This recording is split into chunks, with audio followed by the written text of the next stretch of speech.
Good morning students. आज मैं 7th class के बच्चों को विज्ञान विषय से इकाई 20 वायु पढ़ाऊंगी और इस चैप्टर में आपको निम्नलिखित टॉपिक पढ़ने होंगे बच्चों। जैसे नंबर 1 है वायु का संगठन, वायु के अन्य घटक एवं उनका उपयोग। नेक्स्ट पॉइंट है जलवाष्प एवं अन्य ठोस कण, धूल व अन्य प्रदूषक। नेक्स्ट पॉइंट है वायु प्रदूषण, समस्या एवं समाधान। नेक्स्ट लास्ट पॉइंट है हरित गृह प्रभाव, अम्ल वर्षा। इस चैप्टर में आपको ये टॉपिक पढ़ने होंगे। तो चलिए शुरू करते हैं बच्चों।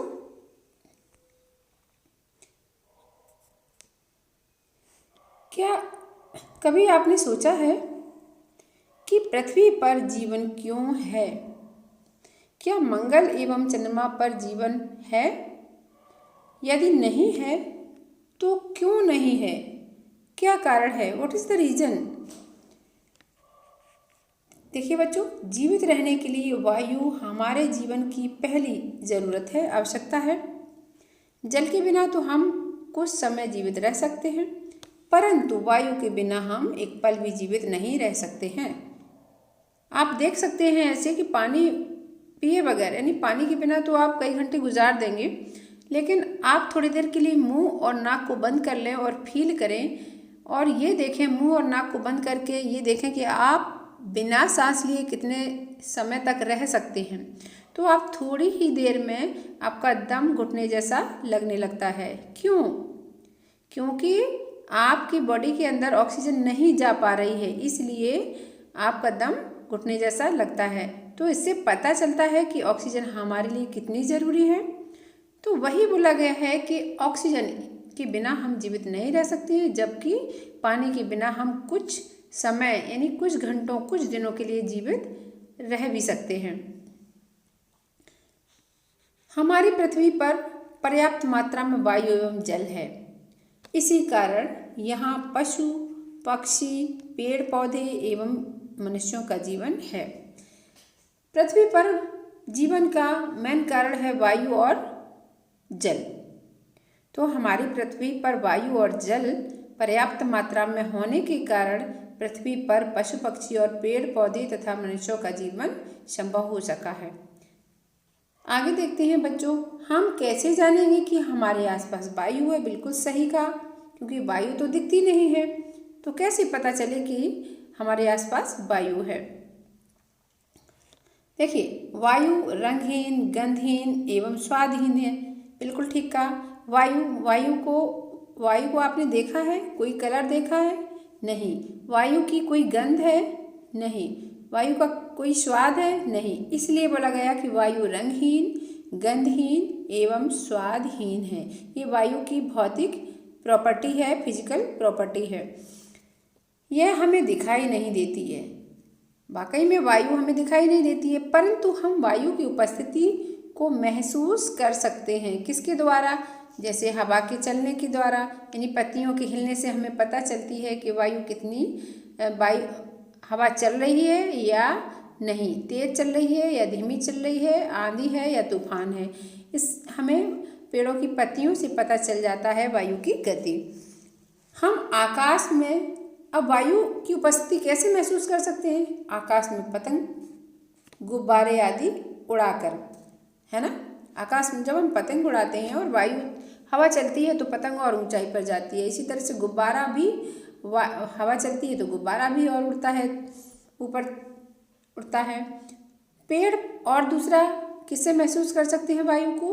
पेड़ पौधों की पत्तियों को हिलते हुए देखकर। ठीक है, जब पेड़ पौधों की पत्तियां हिलती हैं तो हमें पता चल जाता है कि हवा चल रही है। ठीक है ना बच्चों।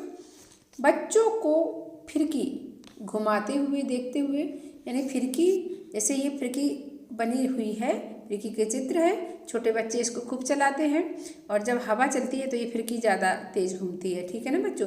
तो जब फिरकी घूमती है तो यानी फिरकी जब तेज चलती है तो हमें पता चलता है कि वायु यानी हवा चल रही है। आगे देखते हैं बच्चों, जानते हैं ऐसा क्यों होता है?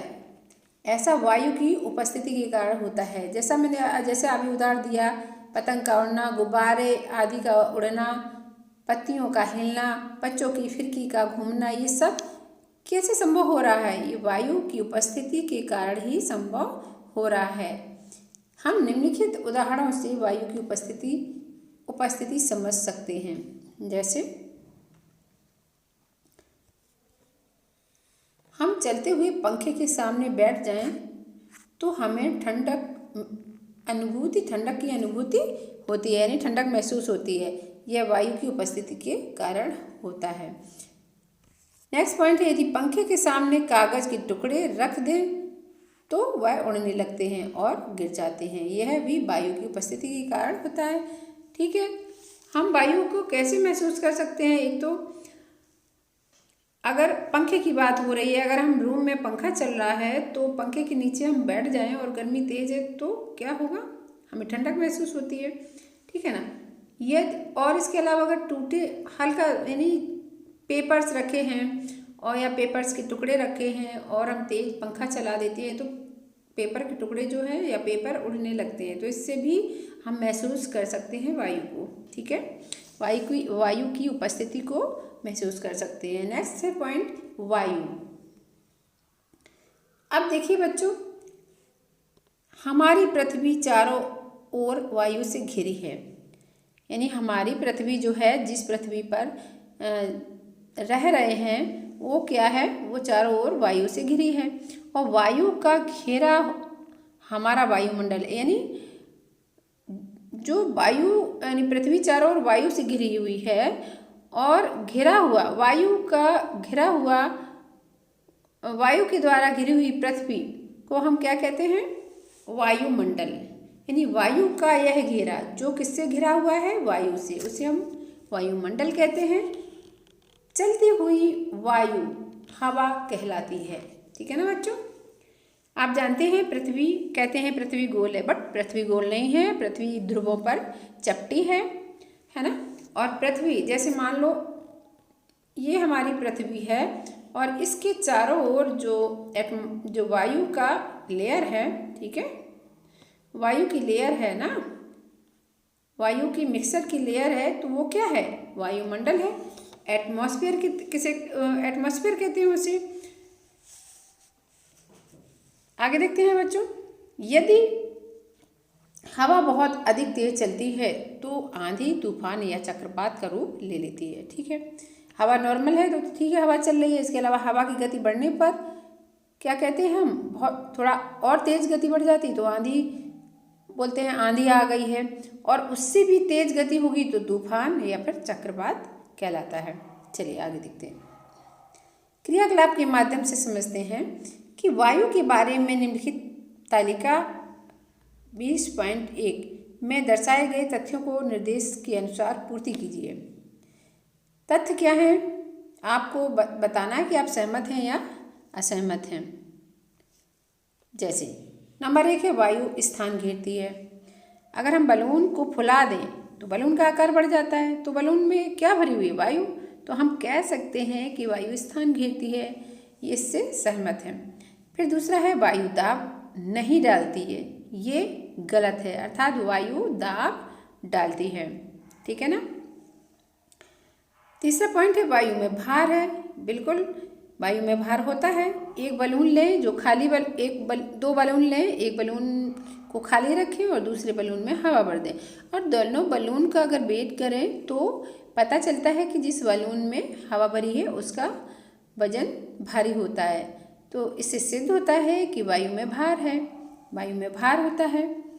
नेक्स्ट पॉइंट है, 4th नंबर, वायु कई गैसों का मिश्रण है। इससे हम सहमत हैं। और क्यों? क्योंकि वायु जो है, वायु में ऑक्सीजन होता है, कार्बन डाइऑक्साइड होता है, नाइट्रोजन गैस भी होती है और दूसरी गैसेस भी होती हैं, यानी सभी गैसों का मिश्रण है। इससे सहमत हैं। 5th नंबर है, वायु का एक घटक नाइट्रोजन जलने में सहायक होती है।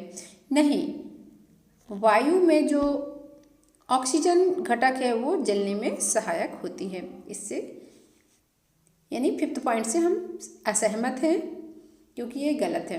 6 नंबर में गीले कपड़े सुखाने में वायु सहायता करती है। बिल्कुल सही कहा, गीले कपड़े को सुखाने में वायु सहायता करती है। 7वां पॉइंट, वायु में धूल के कण नहीं होते हैं, इससे असहमत हैं हम, अर्थात वायु में धूल के कण होते हैं।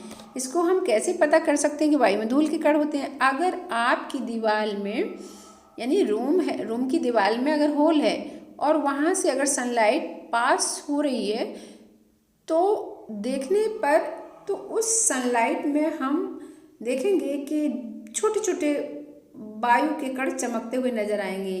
तो वो क्या है? वो पार्टिकल जो है वो वायु के कण ही हैं। 8 नंबर है, वायु पराबैंगनी किरणों से हमारी रक्षा करती है। बिल्कुल ठीक है, वायु पराबैंगनी किरणों से हमारी रक्षा करती है, अर्थात हम इससे सहमत हैं। क्योंकि होता क्या है, ट्रोपोस्फीयर और स्ट्रेटोस्फीयर के मध्य में ओजोन लेयर पाई जाती है। ओजोन लेयर का कार्य होता है पराबैंगनी किरणों से हमारी रक्षा करना। आगे देखते हैं बच्चों,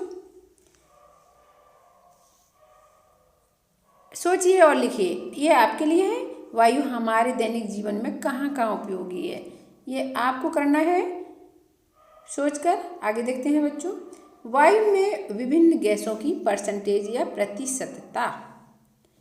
इसमें देखिए, इसमें क्या है, जैसा आप पढ़ चुके हैं कि वायु जो है वो क्या है, नाइट्रोजन, ऑक्सीजन, कार्बन डाइऑक्साइड तथा सूक्ष्म मात्रा में अन्य गैसें जैसे ऑर्गन, हाइड्रोजन आदि का मिश्रण है। ठीक है, आइए जानें इस मिश्रण का संगठन क्या है, मतलब ये गैसें किस किस इन गैसों में का परसेंटेज कितना है देखते हैं। नाइट्रोजन का सबसे ज़्यादा परसेंटेज है, वो है 78%, ऑक्सीजन 21%, जबकि कार्बन डाइऑक्साइड 0.03%, अन्य गैसें जो हैं वो हैं 0.97%। अब बच्चों देखिए, नाइट्रोजन सबसे ज़्यादा है क्योंकि ये पेड़ पौधों की ग्रोथ के लिए बहुत ज़रूरी होती है, इसलिए नेचर ने नाइट्रोजन गैस का परसेंटेज सबसे ज़्यादा दिया है। ठीक है ना बच्चों। ऑक्सीजन गैस जो है 21% है, क्योंकि ऑक्सीजन गैस जो है जीवों की ब्रीदिंग के लिए ज़रूरी होती है। कार्बन डाइऑक्साइड का परसेंटेज जो है 0.03% है और अन्य गैसें भी 0.97% है। इस चित्र को देखिए, इसमें वायु के अवयव क्या हैं, ये देखिए सबसे ज़्यादा जो ब्लू दिख रहा है, ये सबसे ज़्यादा नाइट्रोजन का परसेंटेज है। इसके बाद ऑक्सीजन, यानी नाइट्रोजन से कम परसेंट जो है वो है ऑक्सीजन का, फिर कार्बन डाइऑक्साइड का परसेंटेज है और इसके बाद में सबसे कम परसेंटेज जो है अन्य गैसों का है।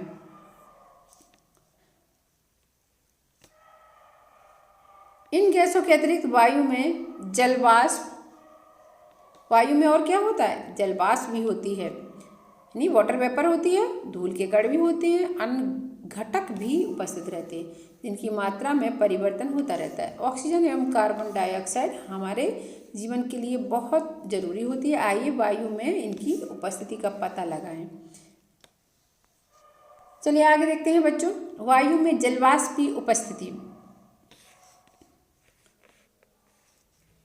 गर्मियों के दिनों में जब आप सोचिए, गर्मियों के दिन हैं, आप ऐसा सोचिए कि गर्मियों के दिन हैं और हमारी मम्मी शरबत बनाने के लिए बोल रही है। वो शरबत कैसा है, बर्फ डाल कर बनाया गया, यानी बहुत ठंडा शरबत है।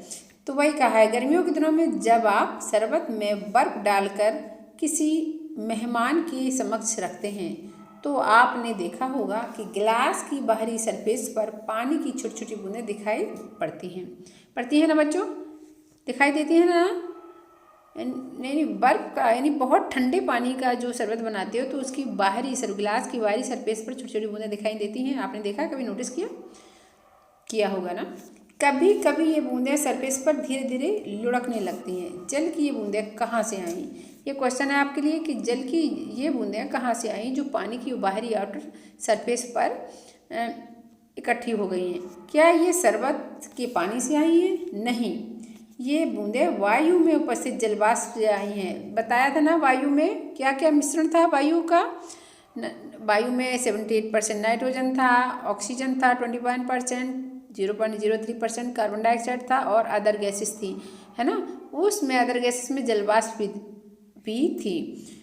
तो क्या है कि जो आप ठंडा शरबत बनाया था बर्फ डालकर, उसमें क्या है ग्लास की बाहरी सरफेस पर आपने छोटी छोटी बूंदें देखी, है ना। तो वो बूंदें कहाँ से आई? जो हमारी वायु में जो कुछ परसेंट वाटर वेपर होती है, वही वाटर वेपर जो है ठंडी होकर पानी का रूप धारण कर लेती है। ठीक है ना बच्चों, आइए इसे समझें। वायु में जलवाष्प की मात्रा हर ताप पर उपस्थित रहती है। वह वायु जो गिलास की ठंडी सतह के संपर्क में आती है, ठीक है,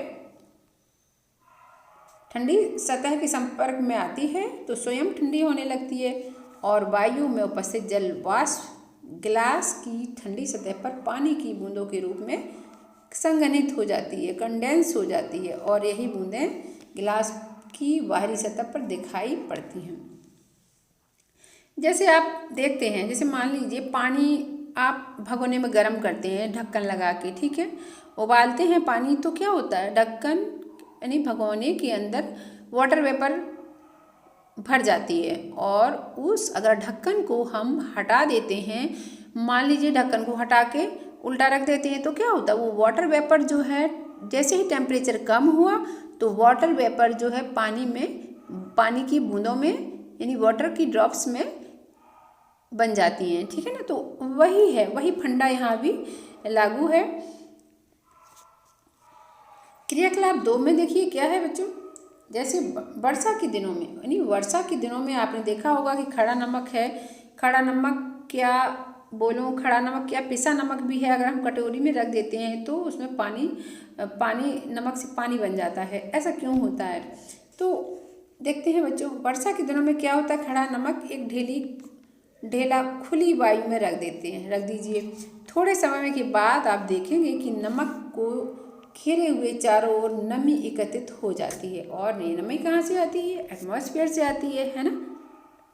आपने अपने साथियों के साथ विचार कीजिए तथा शिक्षक से पूछिए, अरे वाटर वेपर कहाँ होती है? वाटर वेपर एटमॉस्फेयर में होती है। जलवाष्प कहाँ होती है? ये वायु के मिक्सर में होती है और वही टेम्परेचर के अकॉर्डिंग पानी बन जाती है। जैसे ही उसको ठंडा टेम्परेचर मिलता है, ठंडी सरफेस मिलती है, तो वो क्या होता है? पानी में बदल जाती है। वही है। आगे देखिए क्रियाकलाप 3 में देखिए, एक स्टील के गिलास में कुछ बर्फ के टुकड़े लें। ठीक, ये भी एक क्रियाकलाप एक्टिविटी है। ये समझने जलवाष्प एटमॉस्फेयर में जलवाष्प की उपस्थिति को समझने के लिए क्रियाकलाप दी है। एक स्टील के गिलास में कुछ बर्फ के टुकड़े डालें। ठीक है बच्चों, थोड़ी देर बाद देखेंगे कि बाहरी सरफेस पर क्या दिखाई देता है? जल की बूंदें दिखाई देती हैं। इसी प्रयोग को यदि वर्षा के मौसम में करें तो दोनों में क्या अंतर दिखाई देता है? वर्षा के मौसम में तो और भी वायु में नमी होती है, वायु में जलवाष्प होती है, तो वही है। वर्षा के मौसम में वायु में अधिक जलवाष्प की उपस्थिति के कारण गिलास की बाहरी सरफेस पर अपेक्षाकृत अधिक जल की बूंदें दिखाई देती हैं। तो अगर गिलास में बर्फ का पानी है तो गिलास की बाहरी सरफेस पर बूंदों का दिखाई पड़ना ये वायु में उपस्थित जलवाष्प के कारण ही होती है। जलवाष्प ठंडी सरफेस पर बूंदों का रूप ले लेती है। तो समझ में आया बच्चों? चलिए आगे बढ़ते हैं। स्थान एवं समय के साथ जलवाष्प की मात्रा में परिवर्तन, अब इसको भी देख लेते हैं। प्रकृति में हर ताप पर जैसे नदी, तालाब एवं समुद्र आदि के जल का वाष्पन होता रहता है, जल उड़ता रहता है। ठीक, यह जलवाष्प वायु में मिल जाता है। ठीक है, अब प्रातः वायु में जलवाष्प की मात्रा कम होती है क्योंकि सुबह जो होता है टेम्परेचर कम होता है। ठीक है, ज़्यादा टेम्परेचर होता है तो जलवाष्प ज़्यादा उड़ती है। ठीक है, दोपहर में तापक्रम बढ़ने के कारण जलवाष्प की मात्रा बढ़ जाती है ना। बरसात के दिनों में जलवाष्प की मात्रा और अधिक बढ़ जाती है, क्योंकि बरसात के दिनों में वायु में नमी और ज़्यादा होती है, इसलिए जलवाष्प की मात्रा बढ़ जाती है। रेगिस्तान बंजर पठार में वायु में जलवाष्प की बहुत कमी होती है। रेगिस्तान में पानी की मात्रा ही कम है ना, तो वहाँ जलवाष्प इसी हाई टेम्परेचर है, पानी बहुत कम है, इस वजह से जलवाष्प वहाँ रेगिस्तान के एटमॉस्फेयर में कम है। कोलकाता मुंबई में समुद्र के निकट होने के कारण कोलकाता और मुंबई समुद्र के निकट होने के कारण वायु में जलवाष्प की मात्रा अधिक होती है, ठीक है ना। बरसात में इन स्थानों में नमी अधिक होती है, क्योंकि वो समुद्र के किनारे होते हैं, तो जलवाष्प वहाँ की वायु में ज़्यादा होती है, क्योंकि जैसे टेम्परेचर बढ़ता है जलवाष्प की मात्रा बढ़ती जाती है। इस प्रकार हम देखते हैं कि स्थान और समय के परिवर्तन के कारण के साथ वायु में जलवाष्प की मात्रा में परिवर्तन होता रहता है, वायु में जलवाष्प की मात्रा बदलती रहती है। वायु में ठोस कणों की उपस्थिति, ठीक है, वायु में ठोस कणों की उपस्थिति भी देख लेते हैं। कल्पना करें, क्या कल्पना करना है भैया बताइए। कल्पना करें कि गर्मी के दिनों में आप एक बंद कमरे में बैठे हैं, दरवाजे के किसी छिद्र से सूर्य का तेज प्रकाश आ रहा है और सामने फर्श पर एक गोल चमकदार क्षेत्र बन रहा है। छिद्र से बर्फ फर्श तक एक आलोकित पथ बनता है। देखिए बच्चों, वायु में ठोस कणों की उपस्थिति का पता लगाने के लिए मान लीजिए कि आपका रूम है, ठीक है, आपका रूम है, वहाँ पर कोई अगर होल है और वहाँ उस होल से अगर लाइट पास हो रही है, यानी सनलाइट पास हो रही है, तो एक ऐसा पथ रास्ता बनता है, एकदम चमकदार रास्ता बनता है। तो उसमें क्या होता है, देखेंगे आप, छोटे छोटे कण हवा में तैरते हुए दिखाई देते हैं, उड़ते हुए दिखाई देते हैं। वो कण क्या है, वो ठोस कण होते हैं, है ना, धूल के कण होते हैं। वायु में धूल के कण की उपस्थिति होती है। आगे देखते हैं बच्चों, जिसमें चमकते हुए, आगे बोला चमकते हुए छोटे छोटे अत्यंत छोटे कण तैरते हुए दिखाई पड़ते हैं। यही सूक्ष्म कण वायु में उपस्थित धूल के कण होते हैं, है ना। तो वायु में ठोस कण क्या है, धूल के कण होते हैं। स्थान एवं समय के अनुसार धूल के कणों की मात्रा में परिवर्तन देखते हैं। जैसे आप किसी नदी के किनारे सैर कर रहे हैं, जैसे आप नदी के किनारे घूम रहे हैं, अचानक तेज आंधी आ जाए, है ना, तेज आंधी आ जाए, तो आप अनुभव करेंगे कि वायु में धूल के कण बढ़ गए। तेज आंधी अपने साथ धूल के कण भी तो लाती है। यह भी संभव है कि वायु के कण तीव्र वेग से आपके चेहरे पर आकर लगे। सांस लेने में भी वायु के कण मुंह के अंदर जाने का भी डर लगे और आपका दम घुटने लगे। यानी जब वायु नाक से होकर जाती है तो दम घुटने जैसा लगता है, ठीक है। कुछ समय बाद यदि वर्षा हो जाए तो वर्षा के बाद वही वायुमंडल एकदम कैसा हो जाता है, स्वच्छ। वर्षा में क्या होता है, धूल के कण जमीन पर गिर जाते हैं। आसमान में कहीं धूल के कण दिखाई नहीं पड़ते हैं, है ना। वर्षा हो जाती है तो धूल के कण बारिश के साथ नीचे जमीन पर गिर जाते हैं और धुंधलापन दिखाई नहीं पड़ता है ना, और सुखद अनुभव होता है। क्या वर्षा के कारण धूल के कण भारी होकर नीचे बैठ जाते हैं और वायु धूल के कणों से मुक्त हो जाती है। सूखे एवं रेतीली क्षेत्रों में भी भूमि के क्षरण के कारण वायु में बहुत अधिक मात्रा में धूल के कण होते हैं, ठीक है। सूखे और रेत वाले क्षेत्रों में क्या होता है कि धूल के कण जो हैं वायु में, यानी भूमि के क्षरण के कारण वायु में बहुत अधिक धूल के कण होते हैं। नेक्स्ट पॉइंट है धुएं में ठोस कणों की उपस्थिति। अब धुएं में भी देखते हैं ठोस कणों की उपस्थिति, एक्टिविटी। चलिए, आपने ट्रैक्टर से धुआं निकलते देखा होगा, ट्रैक्टर चलता देखा है ना बच्चों आपने, तो उसमें धुआं भी देखा होगा। जिस पाइप से धुआं निकलता है उसके ठीक ऊपर वाला हिस्सा थोड़ा मुड़ा होता है, जिससे वर्षा का जल उसके अंदर न जा सके। मुड़े स्थान के सिरे पर काले रंग का एक पदार्थ जम जाता है। जिन घरों में धुआं निकलने के लिए छत पर एक चिमनी या धुआंदानी बनी होती है उसमें भी काला पदार्थ जमा हो जाता है। अब दीपक जलाकर भी काजल बनाते हैं, है ना। दीपक जलाकर भी, दीपक जलने से क्या होता है, कार्बन, दीपक जलता है तो कार्बन बनता है और उसको अगर उससे भी हम काजल बनाते हैं या बना सकते हैं। विभिन्न उदाहरणों से प्राप्त काला पदार्थ क्या है, यानी विभिन्न उदाहरणों से प्राप्त काला पदार्थ क्या है और यह कहाँ से आया। देखिए बच्चों, आपने देखा है ट्रैक्टर है, ट्रैक्टर से धुआं निकलता है ना। तो जो वो धुआं निकलता है वो किस रंग का होता है, काले रंग का होता है ना। और घरों में जो चिमनियाँ होती हैं, चिमनियों से निकलने वाले धुआं किस रंग का होता है, चिमनी जो है, चिमनी से धुआं निकलता रहता है तो चिमनी का रंग कैसा हो जाता है, काला, है ना। इसके अलावा दीपक के जलने पर या लैंप के जलने पर कार्बन बनता है और वो कार्बन क्या है, वो कार्बन ही धुएं में, कार्बन के कण ही धुएं में पाए जाते हैं।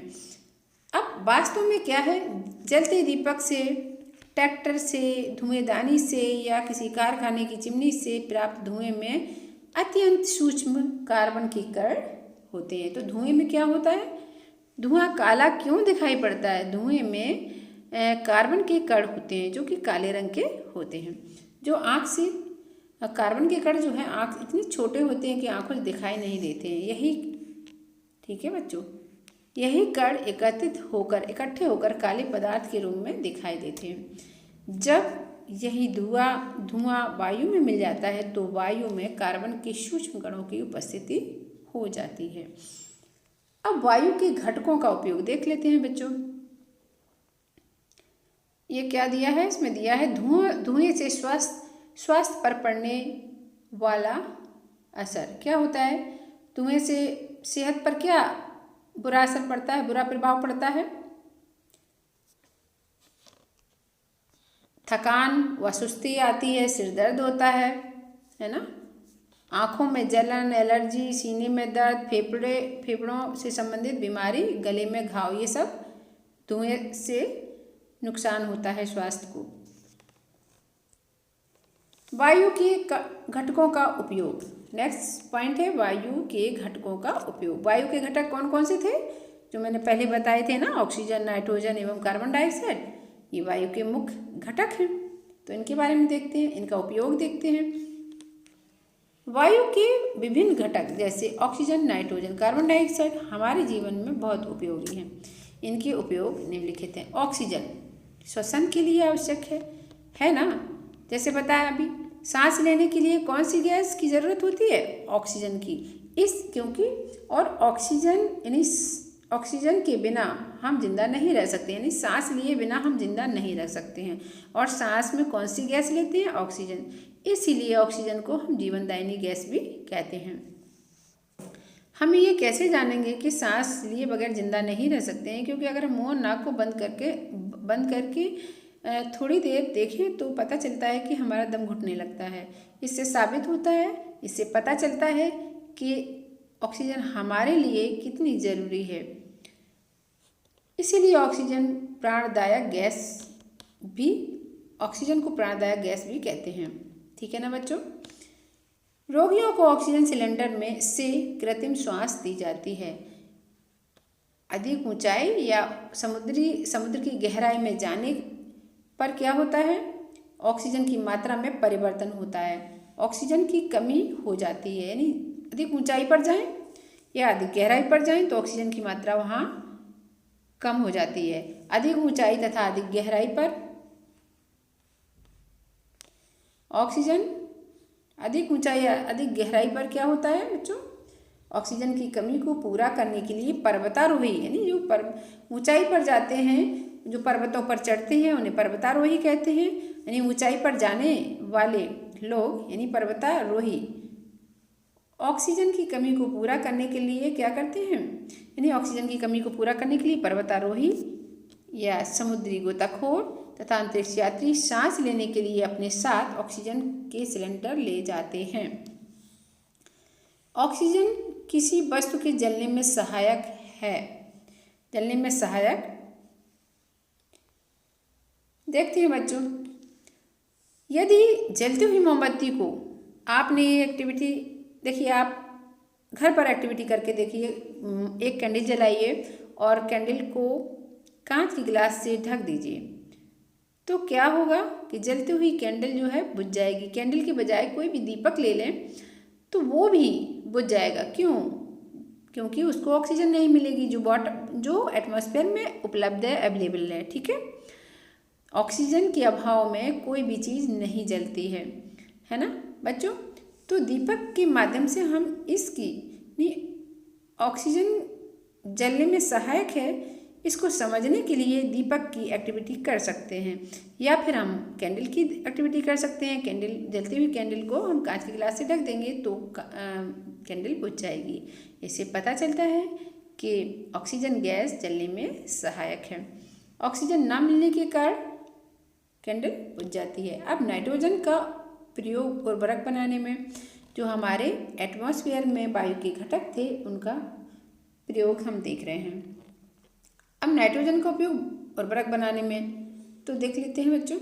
भूमि को उपजाऊ बनाने के लिए खेत में क्या डालते हैं?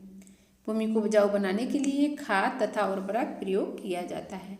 नाइट्रोजन के कुछ यौगिक भूमि के उपजाऊपन को बढ़ा देते हैं और कुछ नाइट्रोजनी उर्वरक जैसे अमोनियम सल्फेट का निर्माण नाइट्रोजन से किया जाता है।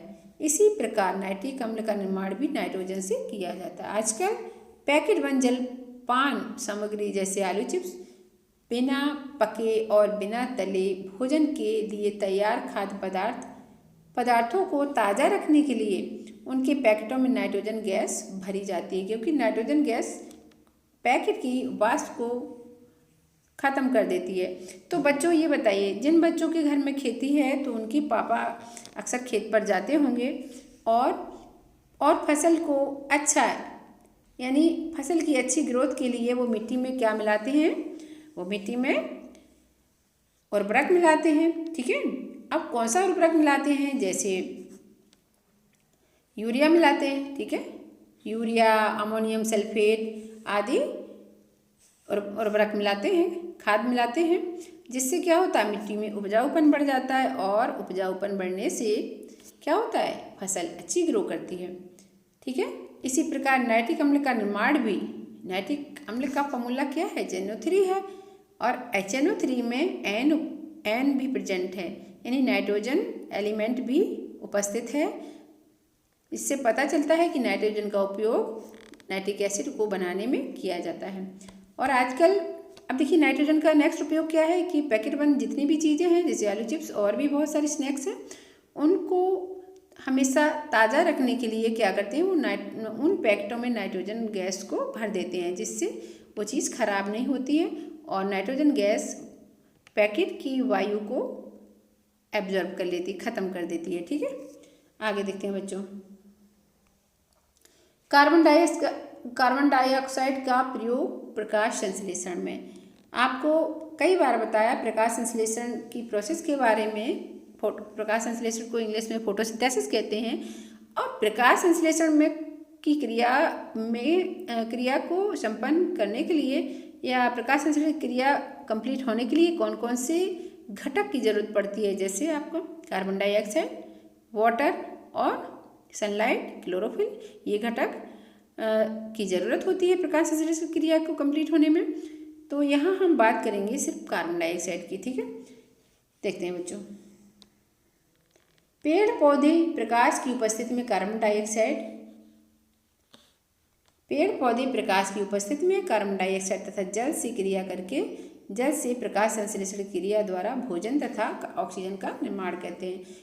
यही प्रकाश संश्लेषण की परिभाषा है।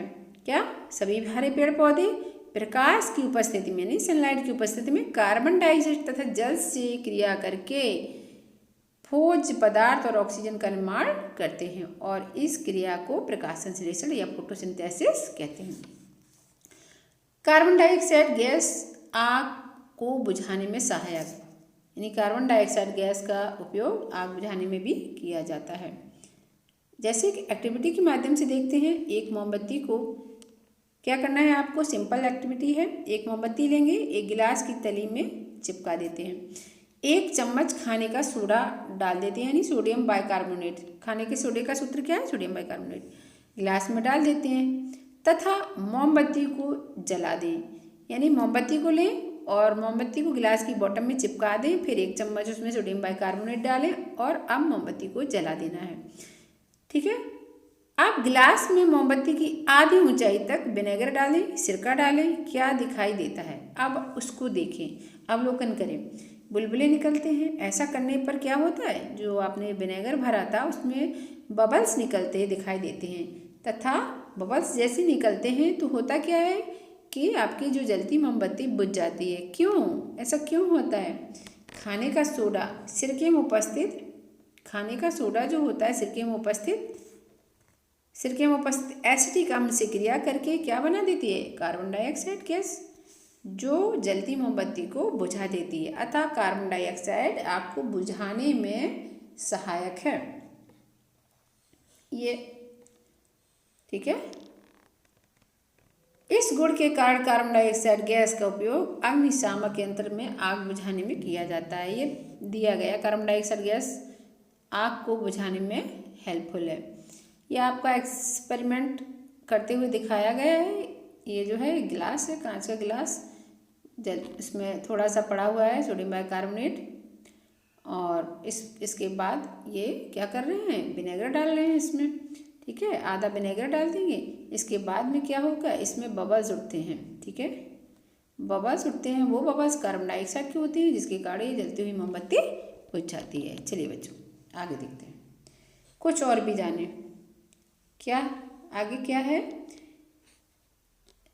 गैसी CO2, यानी गैसी CO2 गैस को -57 डिग्री सेंटीग्रेड तक ठंडा करने पर यह ठोस अवस्था में परिवर्तित हो जाती है बच्चों, जिसे हम शुष्क बर्फ कहते हैं। क्या कहते हैं? शुष्क बर्फ। अर्थात क्वेश्चन ये होगा कि शुष्क बर्फ किसे कहते हैं, तो आपका आंसर होना चाहिए कार्बन डाइऑक्साइड को। यह गीली नहीं होती है परंतु बर्फ जैसी दिखाई देती है। इसका उपयोग रेफ्रिजरेशन में किया जाता है। नेक्स्ट पॉइंट है सोडा वाटर या कोला अन्य झागदार पेय जैसे में बबल्स दिखाई देते हैं। सोडा वाटर या जितने भी कोल्ड ड्रिंक है उसमें बबल्स दिखाई देते हैं, वे किसके होते हैं? कार्बन डाइऑक्साइड के होते हैं, है ना। तो बच्चों बस आज का वीडियो बस यहीं तक, ठीक है ना। आज का वीडियो यहीं तक। नेक्स्ट वीडियो के साथ इसके सेकंड पार्ट को लेकर फिर आऊँगी। तब तक के लिए बाय बच्चों। और हमारे वीडियो को आपको पसंद आया हो, हमारा वीडियो आपको पसंद आया हो तो इसे लाइक शेयर करें, और नए हैं तो सब्सक्राइब करें। तब तक के लिए बाय बच्चों। ओके।